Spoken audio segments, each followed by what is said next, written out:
Hola chicos y chicas, bienvenidos a su primera clase virtual. He hecho este video para ustedes para hablar un poco sobre la literatura de viajes, que es uno de los temas de este tercer periodo, o bueno, es el tema con el que vamos a abrir este tercer periodo. Antes de iniciar, quiero decirles que he leído lo que me enviaron, que me parece genial, los lugares a los que han ido, dentro de las cosas que me gustan de las historias que leí, o bueno, de las respuestas que leí, es que muchos han ido a muchas partes de Colombia, entonces eso me parece que aporta y que pues lo valoro y se les valora. Bien, entonces... bueno, también quería mencionar que pues las notas ya están en plataforma sobre los trabajos que enviaron anteriormente, de la fotografía. Los de la fotografía, el que tiene que ver con las citas del libro y también con, digamos, la exploración teórica. Cualquier inquietud me pueden conversar al Skype y pues hablamos al respecto. Para los que enviaron esta dinámica de lo de los viajes, si es un poco tarde, no se preocupen por eso. De todas formas se da como esa fase exploratoria para que pudiéramos relacionar eso que ya hemos vivido con este nuevo tema. Entonces vamos a ver en qué medida se alcanzan a relacionar esas respuestas y lo que vamos a ver a continuación. Bien, entonces, para hablar de la literatura de viajes, pensemos entonces, ¿para qué la literatura de viajes? La literatura de viajes es la metáfora de la vida. Para que esto quede más claro, entonces vamos a leer lo que tenemos aquí en la diapositiva y vamos a hacer una exploración y vamos a hacer una explicación de vida. Entonces, dice, para quien escribe literatura de viajes, el viaje es una metáfora de la vida y de la existencia humana. La metáfora consiste en la comprensión de la vida como un recorrido por el mundo, una expedición colmada de aventuras, enemigos, aliados, peligros, temores e inagotables experiencias por vivir. Muy bien, entonces, digamos como que en palabras más fáciles, la literatura de viajes es, digamos, la metáfora de la vida, en el sentido que tanto un viaje como la vida pues son recorridos, ¿ya? Entonces, al ser recorridos están plagados de experiencias que nos hacen felices, que también a veces son problemáticas, y también de amigos, de enemigos. Entonces, en ese sentido, en entender la vida como un recorrido, tal cual es un viaje, es está pues el fundamento de que la literatura de viajes es una metáfora de la vida.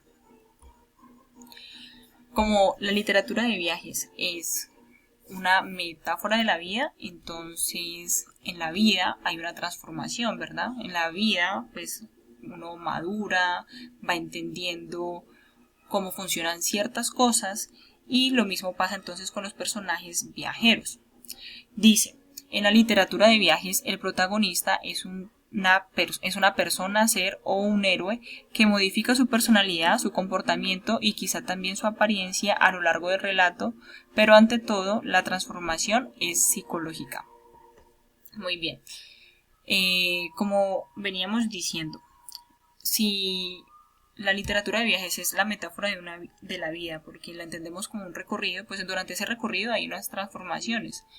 Entonces, la transformación, dice, de los protagonistas o de los héroes que se citan, o bueno, de los héroes que se mencionan en la literatura de viajes, es una transformación psicológica. ¿Por qué? Porque tiene que ver con una transformación sobre la comprensión del mundo y lo que nos rodea, o más bien también con la comprensión de lo que nos sucede. ¿Listo? Entonces, con la comprensión de esas experiencias. Entonces, la transformación que sufren muchas transformaciones los personajes viajeros, pero ante todo también es una transformación psicológica. O sea, ante todo la transformación es psicológica.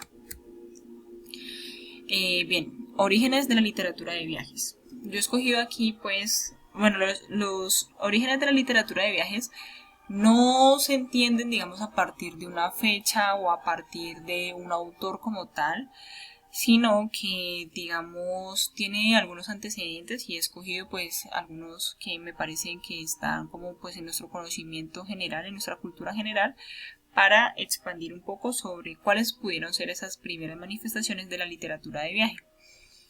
La Odisea, que pues es ese poema homérico, digamos, canónico, o sea, es ese poema homérico que todos llegamos a conocer en algún momento. Quizá ustedes hasta el momento no lo hayan conocido, yo espero que sí, pues porque hace parte de la cultura general, pero tiene que ver con la historia de ese viaje que hace Ulises a través del Mediterráneo. Es de donde surge, digamos, como que todo este compendio de historias como de la mitología griega, en la que Ulises, que es el protagonista de esta historia, pasa trabajos y digamos como que se enfrenta a las vicisitudes que le son impuestas por dioses. Entonces de esto habla más o menos la Odisea. También pues tenemos un referente bíblico o tenemos un ejemplo bíblico de lo que pueden ser también esos inicios de la literatura de viajes.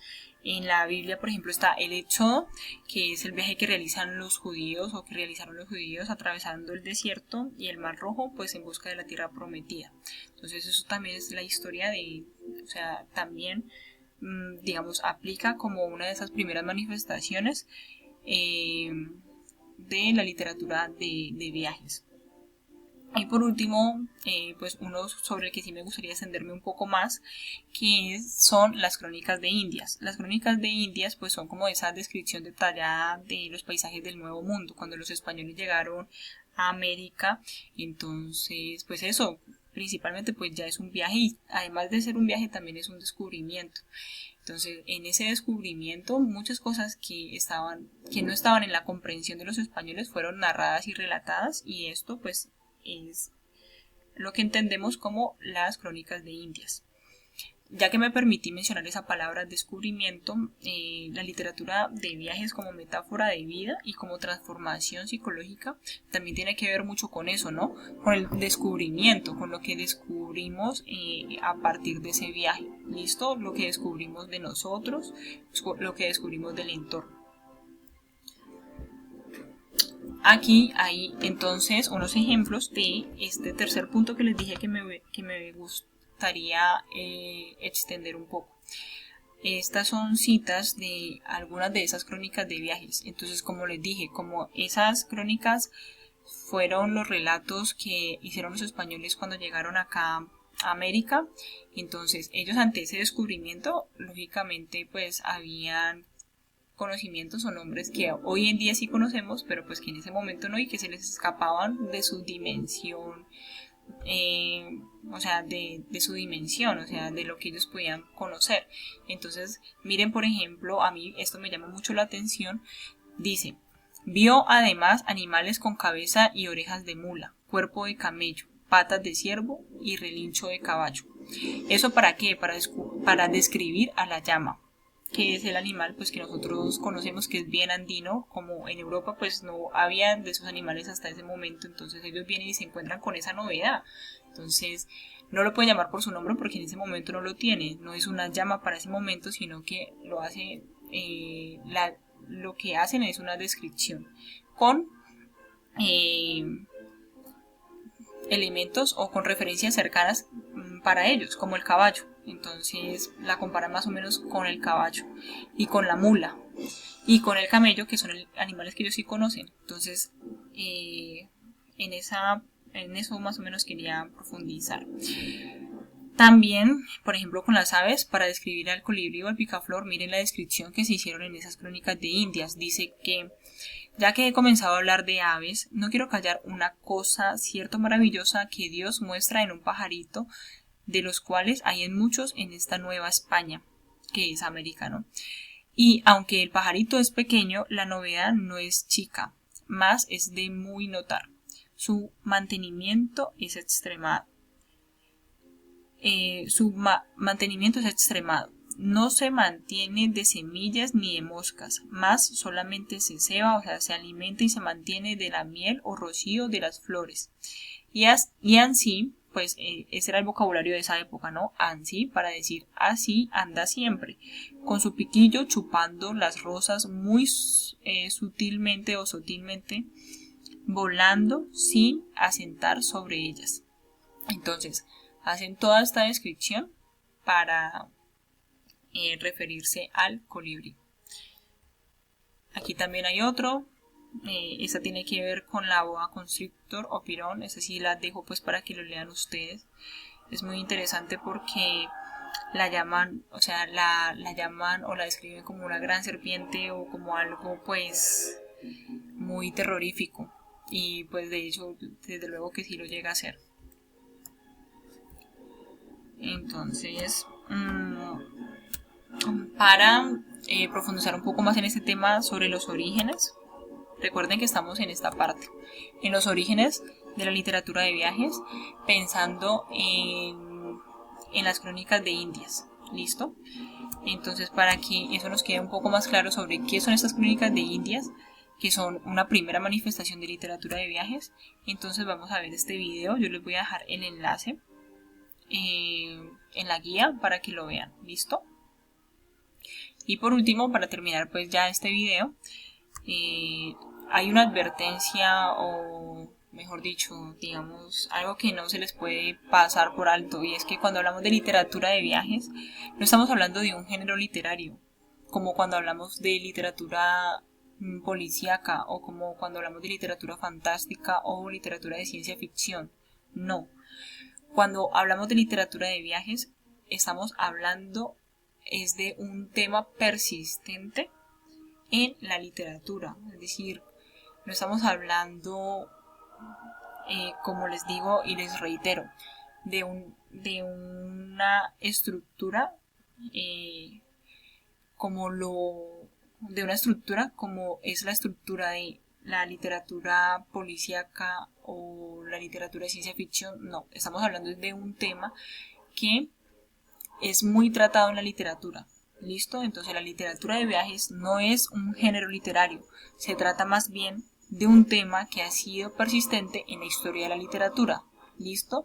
Eso para que lo tengan en cuenta y no vayan a confundir entonces a la literatura de viajes como un género literario, porque no lo es. ¿Listo? Como un género que hace parte de la literatura, porque no lo es. Entonces espero que eso haya quedado claro. No soy tan buena youtuber, lo sé. De todas formas, voy a intentar mejorar con la realización periódica de estos videos. Si ustedes me pueden ayudar o me quieren ayudar, los invito a que comenten aquí el video y me digan qué puedo mejorar, mi tono de voz, no sé. Creo que he tratado de hablar lo más fuerte que puedo. Si algo del tema no está claro por el momento, no duden en preguntarme por Skype. Dejamos hasta aquí por ahora y abriremos la próxima semana con el desarrollo pues de estas características que aquí vimos y con autores de este estilo literario, porque no es un género, recuerden, sino más bien una temática dentro de la literatura. Me refiero pues a la literatura de viajes. Abrazos y espero que estén muy bien, una buena semana. Revisen la guía, lo que no entiendan me escriben y con todo gusto conversamos sobre eso. Chao.